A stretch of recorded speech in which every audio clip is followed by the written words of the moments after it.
आदाब, आप देख रहे हैं स्टेट लाइन न्यूज़ और मैं हूं आपके साथ आज़ाद। जहां एक तरफ हुकूमत की तरफ से तालीमी निज़ाम को बेहतर बनाए जाने को लेकर तरह तरह की स्कीम्स को चलाया जाता है, वहीं अगर दूसरी तरफ उन उस्तादों से जुड़ी बात की जाए जहां पे उस्तादों को भी बेहतरीन सहूलियात देने की बात की जाती है, लेकिन अगर ज़मीनी सतह पर देखा जाए तो कुछ अलग ही नज़र आएगा। मैं बात कर रहा हूं रहबर तालीम टीचर फोरम की, जहां जिनको कई अरसा दराज से अपनी परेशानियों में जूझना पड़ रहा है, लेकिन उनकी सुनवाई जो है वो आज दिन तक नहीं हो रही है। मेरे साथ इस वक्त बात करने के लिए मौजूद हैं रहबर तालीम टीचर फोरम के ज़िला सदर आफ्ताब तांतरे जी, जिनसे बात करने की कोशिश करेंगे कि मौजूदा वक्त में उनको क्या क्या परेशानियों का सामना आ रहा है। आफ्ताब जी, बहुत बहुत शुक्रिया, आपने अपना कीमती वक्त दिया। थैंक यू आज़ाद साहब। रहबर तालीम टीचर फोरम की अगर बात की जाए, आप ज़िला सदर हो इस वक्त मौजूदा वक्त में, आपके क्या क्या मुतालबात हैं? आज भी आपने ज़िला कमिश्नर रजौरी से मुलाकात की है, क्या क्या डिमांड्स आपकी रही हैं?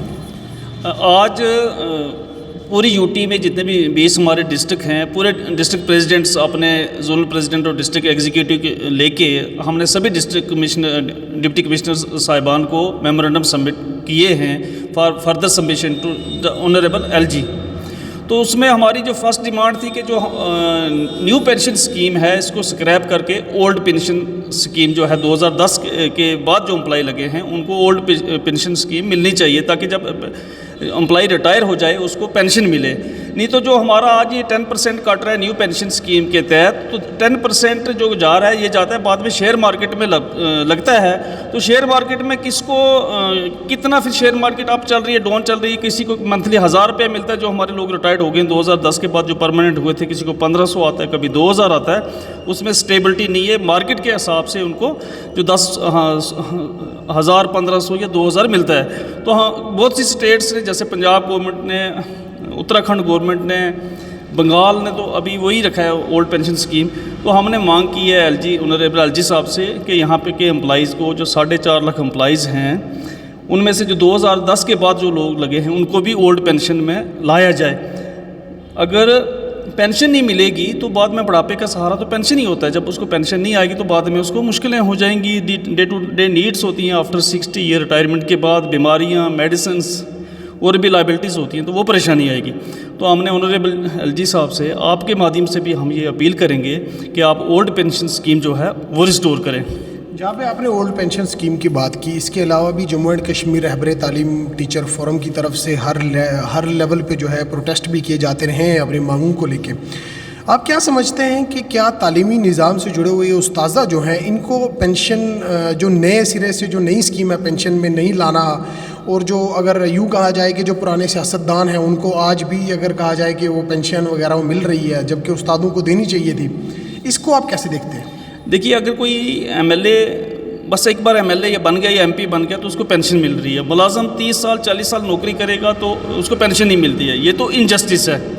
जहाँ तक हमारी डिमांड्स की बात है, जब से यूटी बनी है, यूटी के बनने के बाद हमारी 90% डिमांड्स जो हैं वो फुलफ़िल हो गई हैं। हमारे जो एसएसए के टीचर 32,000 टीचर लगे थे वो 6-6 महीने 1-1 साल तक सैलरी के लिए तरसते थे।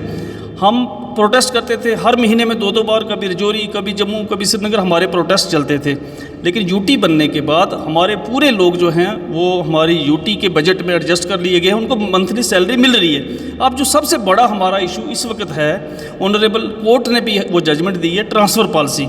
रहबर तालीम में जो स्कीम में जो लोग लगे हैं वो 20-20 सालों से एक ही स्कूल में हैं, 18 सालों से एक स्कूल में हैं। ज़्यादा जो सफ़र हैं वो हमारी फ़ीमेल टीचर्स हैं।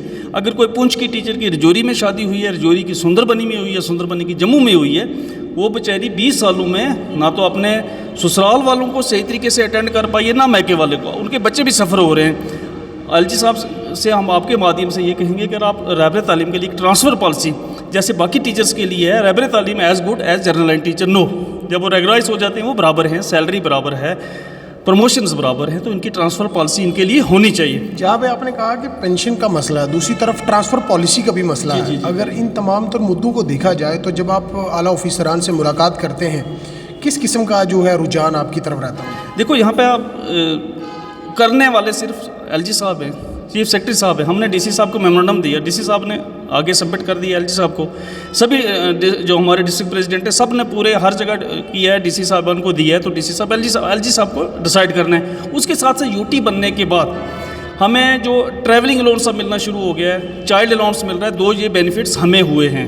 اور ایک ہمارے ایسے کے جو ٹیچرز تھے وہ اسٹیٹ بجٹ میں آگے ان کو سیلری ملنا شروع ہو گئی ہے. لیکن ہماری جو سیلری ہے جموں کشمیر کے امپلائیز کی at par with other UTs نہیں ہے. ہم نے آج آپ نے میمورنڈم ہمارا دیکھا ہوگا, اس میں یہ بھی مینشن کیا ہے کہ اگر ہم یوٹی ہیں, جموں کشمیر یوٹی ہے, تو جیسے چندی گڑھ یوٹی میں جیسے ملازموں کو سیلری مل رہی ہے, جیسے ان کو الاؤنسز مل رہے ہیں, دلی والے یوٹی کے مل رہے ہیں, گوا کی اور جو یوٹیز ہیں ہماری 8 9 ان کو جو الاؤنسز مل رہے ہیں وہ جموں کشمیر کے امپلائیز کو بھی وہی بینیفٹس, وہی الاؤنسز ان کو بھی جموں کشمیر کے امپلائیز کو بھی ملنے چاہیے. تو آپ سب کیا سمجھتے ہیں اگر حکومت کی طرف سے آپ کی ان ڈیمانڈز کو نہ پورا کیا گیا, اور کیا یہ طبقہ ہمیشہ پستا ہی رہے گا؟ نہیں, پسنے کی بات نہیں ہے. پھر تو ہمارے پاس یہ رائٹ ہے, ہم اپنی ڈیمانڈز کو لے کے ایل جی صاحب سے بہت جلد ملیں گے, چیف سیکرٹری صاحب سے ملیں گے. ابھی ہم اسٹریٹجی بنا رہے ہیں کہ اگر ہمیں ضرورت پڑے گی تو ہم پروٹیسٹ کرنے کے لیے آئیں گے. فی الحال ہمیں لگتا نہیں ہے کہ ہمیں پروٹیسٹ کرنے کی ضرورت پڑے, کیونکہ اس وقت جو ماحول لگ رہا ہے کہ ہماری بہت سی ڈیمانڈز جو ہیں, بہت سے مسئلے, ہمارا سسٹم جو ہے یہاں پہ ایجوکیشن ڈپارٹمنٹ کا یا ادر ڈپارٹمنٹ کا یہ اسٹریم لائن ہو گیا ہے. جیسے ہمارے 2-4% لوگ پہلے اسکول نہیں جاتے تھے تو پورا بدنام ٹیچر ہوتا تھا, لیکن جب سے یہ بایو میٹرک سسٹم شروع ہو گیا ہے اب 100% لوگ اسکول جانا شروع ہو گئے ہیں. خاص کر ہائی اسکول اور ہائی سیکنڈریز میں تو پہلے بھی جاتے تھے. اب ود ان ڈیز آپ دیکھو گے پرائمری اسکول اور مڈل اسکول میں جب بایو میٹرک لگ جائے گی تو کوئی ٹیچر کو جانا ہی جانا ہے اسکولوں میں. اب بہت سے ٹیچرس کی کمپلین آ رہی ہیں کہ جناب بندہ اٹینڈنس کرتا ہے اور چلا جاتا ہے گھر, شام کو پھر آ کے اٹینڈنس کر لیتا ہے. اس کے لیے بھی گورنمنٹ جو ہے یہ سیریسلی دیکھ رہی ہے کہ جو بندہ اسکول میں آئے وہ پورا دن, جو ڈیوٹی پہ جائے وہ پورا دن بیٹھے. بہت زیادہ تبدیلیاں آئی ہیں. آج ایک نیا سسٹم آ رہا ہے, نئی ٹیکنالوجی آ رہی ہے, اب کام کرنا پڑے گا. جن 2-4% لوگوں کی وجہ سے ہمارا ڈپارٹمنٹ بدنام ہوتا تھا, 2-4% گندے تو ہر ڈپارٹمنٹ میں آپ کو ملیں گے.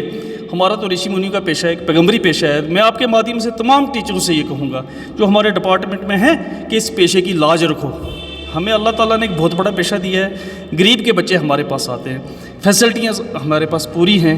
ہم جب بیٹھتے تھے پتھر پہ بیٹھ کے, ٹاٹ پہ بیٹھ کے پڑھتے تھے. آج ہمارے اسکول میں فرنیچر ہے, آج ہمارے پاس ڈیسک ہیں, ہمارے پاس کرسیاں ہیں, ہمیں مڈ ڈے میل ہے, ہمیں یونیفارمز فری میں مل رہی ہے, ہمیں 1st to 8 تک بکس فری میں مل رہی ہیں. اب دیکھ لیں گے آپ نیکسٹ ایئر سے انشاءاللہ آپ اپریل سے دیکھیں گے بہت سے پرائیویٹ اسکولوں کے بچے چھوڑ کے گورنمنٹ اسکول میں آ جائیں گے, جس حساب سے آج ہمارا ڈپارٹمنٹ فلورش ہو رہا ہے. بہت بہت شکریہ. Thank you sir. یہ تھے ہمارے ساتھ رہبر تعلیم ٹیچر فورم کے ضلع صدر آفتاب تانترے جی, جن سے صاف طور پر بات چیت کی گئی, جنہوں نے صاف کہا کہ ان کی ٹرانسفر پالیسی کو لے کے یوٹی ایڈمنسٹریشن اس طرف خاص توجہ دے. ساتھ ہی ساتھ اگر پینشنز کو لے کے بات کی جائے تو انہوں نے کہا کہ جو پرانا سسٹم تھا, جو پرانی اسکیم تھی پینشن کو لے کے, وہ بھی لاگو کی جائے تاکہ جنرل لائن ٹیچرز کے ساتھ ساتھ جموں اینڈ کشمیر رہبر تعلیم ٹیچر فورم کو جو ہے اور ان تمام تر استادوں کو آنے والے سمے میں پریشانیوں کا سامنا نہ کرنا پڑے. اسٹیٹ لائن کے لیے رجوری سے آزاد.